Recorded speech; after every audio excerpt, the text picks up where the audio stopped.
Chandrababu Naidu TDP తలుపులు తీస్తే YCP ఖాళీ అంటారు. చంద్రబాబు నాయుడికి మతి భ్రమించి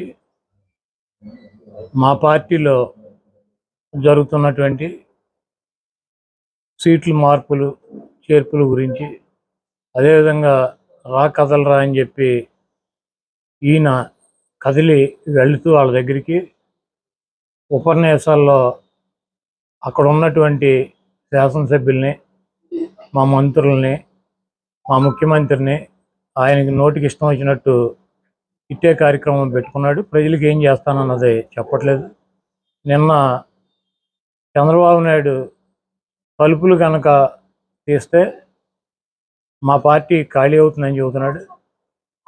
చంద్రబాబు నాయుడు కొంప గోడు తలుపులు అన్నీ కూడా 2019 రాష్ట్ర ప్రజలు పీకి ఆయన్ని హైదరాబాద్ పార్సిల్ చేశారు. చంద్రబాబు నాయుడు వయసు వచ్చింది కానీ బుద్ధి రాల. జగన్మోహన్ రెడ్డి గారు అధికారంలో ఉండి ఈరోజు 58 మంది అభ్యర్థులను మార్చాడు. ఇంకో 10 మందో 12 మందో 15 మందో ఈ 1-2 రోజుల్లో కూడా మార్చి 175 మంది శాసనసభ్యులు, 25 మంది ఎంపీలు లిస్టుని అనౌన్స్ చేస్తున్నాడు. దాంట్లో ఒక 5-10 మందో సీట్లు రానాళ్ళు చంద్రబాబు దగ్గర మేము తీసేసిన వాళ్ళం చంద్రబాబు నాయుడు తలుపులు తెస్తే చంద్రబాబు నాయుడు దగ్గర చేరుతారు. రేపు పవన్ కళ్యాణ్ చంద్రబాబు నాయుడు అలయన్స్లో ఎవడు తీసుకుంటాడు, ఏ సీట్లు ఎవరు తీసుకుంటారు, ఎవరి సీట్లు ఎక్కడ ఏ అభ్యర్థులను ప్రకటిస్తారో చెప్తే చంద్రబాబు నాయుడు కొంపనే, జనసేన కొంపనే ఆ అభ్యర్థులు ఆ పార్టీనే తగలెట్టేటువంటి పరిస్థితి ఉంది. ముందు ఆయన తలుపులు తీయటం కాదు, ఫైర్ ఇంజిన్ పెట్టుకుని ఆయన కొంప తగలాడకుండా జాగ్రత్తగా ఉండమని చెప్పి నేను చెప్తున్నాను. చంద్రబాబు నాయుడు క్రెడిబిలిటీ లేని నాయకుడు.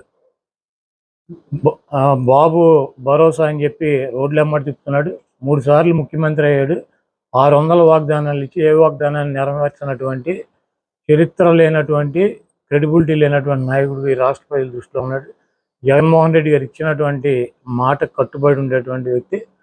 జగన్మోహన్ రెడ్డి గారు 5 సంవత్సరాలు ఆయన ఇచ్చినటువంటి మేనిఫెస్టోని అమలు చేశాడు. మళ్ళీ మేము కొత్త మేనిఫెస్టోతో వస్తాము. చంద్రబాబు నాయుడికి దిమ్మ తిరుగుద్ది. చంద్రబాబు నాయుడికి ఈసారి ప్రతిపక్ష హోదా కూడా వచ్చే పరిస్థితి లేదు. సరిగ్గానేమో కేంద్రానికి రాష్ట్రం తాకట్టు పెట్టించారని విమర్శిస్తారు. ఇప్పుడు షర్మిలమ్మ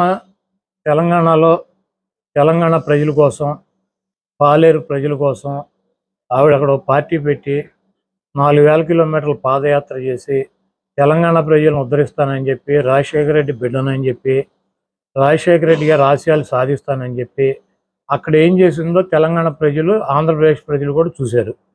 అక్కడ ఆవిడకి 0% ఓటింగో లేదా 1% ఓటింగ్ ఉండేది.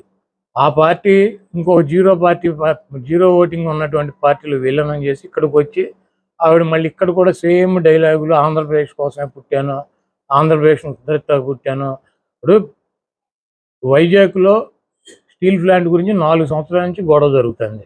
ఆవిడేమైంది 4 సంవత్సరాల్లో? 4 సంవత్సరాల్లో ఏమైంది? పోలవరం ప్రాజెక్టు ఇప్పుడు గుర్తొచ్చింది ఆవిడికి.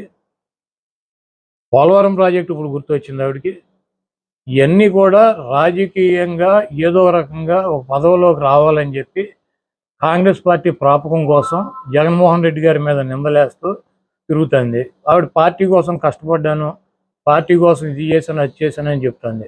ఆవిడ డెఫినెట్గా వైఎస్ఆర్ కాంగ్రెస్ పార్టీ కోసం, జగన్మోహన్ రెడ్డి గారి కోసం, రాజశేఖర రెడ్డి గారి కోసం, ఆవిడ కుటుంబం కోసం ఆవిడ కష్టపడి ఉండవచ్చు. అయితే ఆవిడ 2014 ముందు 2012లో జగన్మోహన్ రెడ్డి గారు జైలుకి వెళ్ళినాక సెప్టెంబర్లో పాదయాత్ర చేసింది.